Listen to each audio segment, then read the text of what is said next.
나이가 들면서 쌍꺼풀이 점점 작아진다는 생각이 들어요. 눈꺼풀이 탄력을 잃고 처지면서 쌍꺼풀 있는 부분이 더 많이 겹치는 거예요. 나이 써마지는 면적이 좁고 굉장히 세밀해서요. 시술자 입장에서는 일반 써마지보다 하기가 훨씬 힘들거든요. 환자 입장에서는 일반 써마지보다는 좀 덜 아픈 편인 것 같아요. 그래도 눈꺼풀에 할 수 있는 유일하게 인증되고 안전한 시술이 아이 써마지이다 보니까 눈꺼풀 쪽으로 안티에이징 시술을 받고 싶다라고 하면 빼놓을 수 없는 게 아이 써마지이기는 해요.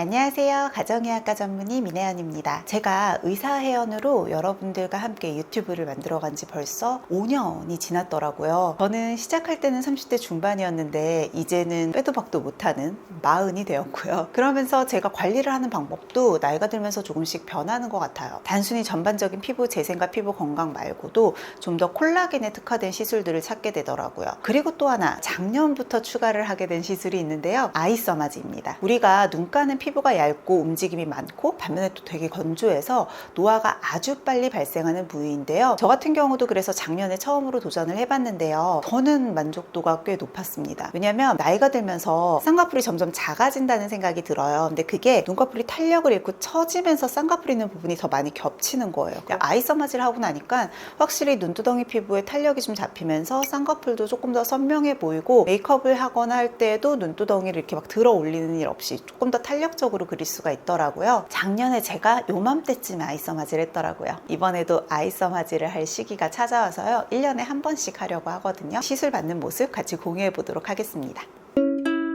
이렇게 팁 꺼내서 하면 기존의 써마지보다 팁 사이즈가 훨씬 작습니다. 사이즈 굉장히 작죠. 얼굴 전체 하는 팁이랑 비교해봤을 때 굉장히 세밀하게 들어갈 수 있고요. 450개의 샷을 하는 편이고요. 지금은 저는 조금 높은 강도로 한번 3.0으로 시작을 해보려고 하고요. 사실 아이 써마지는 면적이 좁고 굉장히 세밀해서요. 시술자 입장에서는 일반 써마지보다 하기가 훨씬 힘들거든요. 환자 입장에서는 일반 써마지보다는 좀 덜 아픈 편인 것 같아요. 일반 얼굴 써마지 할 때는 한쪽에만 너무 많이 하면 좀 아파하시니까 양쪽을 100샷씩 번갈아 가면서 하는데 아이 써마지는 그냥 125샷 다 하고 반대쪽으로 넘어갑니다. 아이 써마지 같은 경우는 일반 써마지보다 제가 추천을 많이는 안 드리는 이유 중에 하나가 모든 눈에서 다 효과를 잘 보지는 않거든요. 탄력도 조금 남아있고 지방량이 좀 있으신 분들이 효과를 보시기에는 조금 더 유리한 면이 있는 것 같고, 똑같이 눈꺼풀이나 쌍꺼풀에 노화가 신경이 쓰인다라고 하실 때에도 신경이 쓰이시는 모양이 좀 다르거든요. 옛날보다 선명하게 뜨지 못하는 느낌이 들 때는 아이온세라가 좀 더 효과적이실 수도 있고요. 아이 써마지 같은 경우는 쌍꺼풀의 크기가 좀 작아졌다거나 눈꺼풀 자체가 얇게 늘어지면서 처지는 눈 모양일 때 좀 더 효과가 좋아요. 그래도 눈꺼풀에 할 수 있는 유일하게 인증되고 안전한 시술이 아이 써마지이다 보니까 눈꺼풀 쪽으로 안티에이징 시술을 받고 싶다라고 하면 빼놓을 수 없는 게 아이 써마지이기는 해요. 아이 써마지는 그 자체 통증보다는 저는 지금도 보호렌즈를 낀 거에 대한 불편감이 오히려 조금 더 있는 편인 것 같고요. 다른 데는 별로 느낌이 없는데 그 약간 중앙 사이드 쪽 눈꺼풀 할 때만 뜨끔한 느낌이 있어요.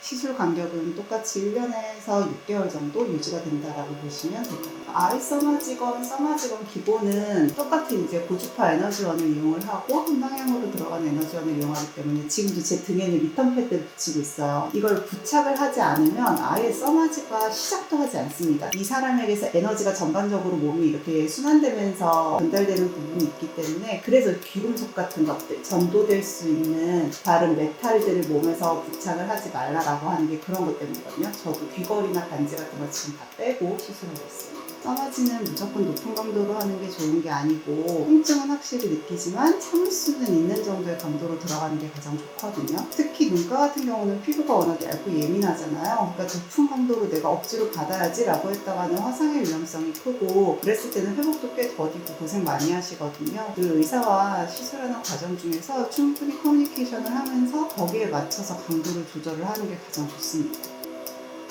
자, 오른쪽은 이렇게 시술을 다 했고요. 이제 오른쪽 마무리하고 왼쪽 시술도 준비해 볼게요.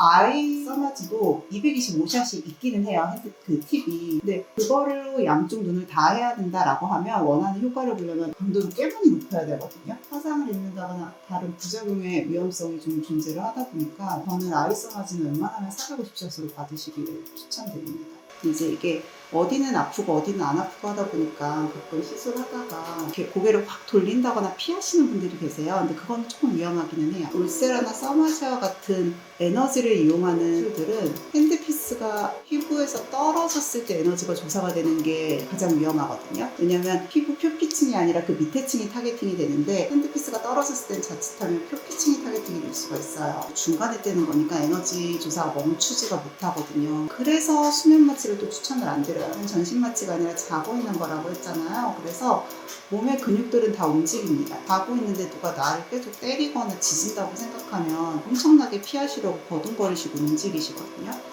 그러면 수면 마취 자체의 위험성도 있는데다가 시술의 부작용의 위험성도 더 커지게 돼서 그렇게 시술하시는 건 별로 추천드리지는 않고요. 나이 가지고도 많이 물어보시더라고요. 이제 30살이니까 아이 써마지를 해야 될까? 써마지를 해야 될까? 이렇게 물어보시는데 같은 나이라고 해도 피부의 탄력이나 이런 건 너무 다르거든요. 그래서 나이가 절대적인 기준이 되는 건 아닌 것 같아요. 피부 상태나 피부 고민에 따라서 좀 결정을 하시는 게 좋을 것 같고 별로 뭐 진정 관리도 받으실 거 없고요. 특별한 관리가 필요 없을 정도로 자극이 되게 적어요. 물론 이제 병원에서 할 때는 마무리랑 이런 것들을 해드리냐고 팩이나 관리를 해드리지만 딱히 관리하지 않아도 피부에 붉은기도 거의 없고요. 지금 벌써 오른쪽은 아까 제가 시술을 다 했잖아요. 전혀 피부에 어떤 발적이나 부종이나 뭐 이런 것들 변화가 없습니다. 되게 편하게 받으실 수 있어요. 자, 이렇게 해서 일단 아이올세란 다 끝났고요. 나중에 경과를 한번 보여드릴게요. 오늘은 아이 써마지를 하고 정확하게 한 달이 지났거든요. 보통은 한 달 정도 뒤부터 효과가 느껴지기 시작하고 여기서부터 한두 달까지 계속 조금 더 탄력이 더해지는 느낌이 들거든요. 이전에 했을 때도 느꼈던 건 아이라인을 그리기가 좀 수월해졌다는 거거든요. 사실 뭐 저는 체감적으로 눈도 조금 더 또렷해졌다라는 느낌이 들긴 하는데 이게 막 정말 눈의 직경이 커졌다거나 하는 정도로 아주 드라마틱한 효과는 아니라 조금 더 눈가 쪽도 탄력이 있어 보이기도 하고 잔주름이 없고 수분감도 좀 있게 느껴지다 보니까 좀 더 뭔가 건강하고 탄력 있어 보이는 느낌이 들더라고요. 그래서 이런 게 아이 써마지의 장점이 아닐까 싶고요. 저처럼 쌍꺼풀이 좀 많고 지방이 좀 적은 눈은 충분히 원하는 부분이 어느 정도인지 또 내가 개선이 될 때도 어느 정도까지를 기대하는지에 따라서 만족도가 좀 달라질 것 같아요. 의사와 충분히 상담을 하시는 것이 가장 중요합니다. 다음번에도 또 제가 새로 도전하는 시술이 있거나 루틴으로 하는 시술들이 있으면 늘 이렇게 기록에 남기고 좀 보여드리도록 노력해 볼게요. 감사합니다.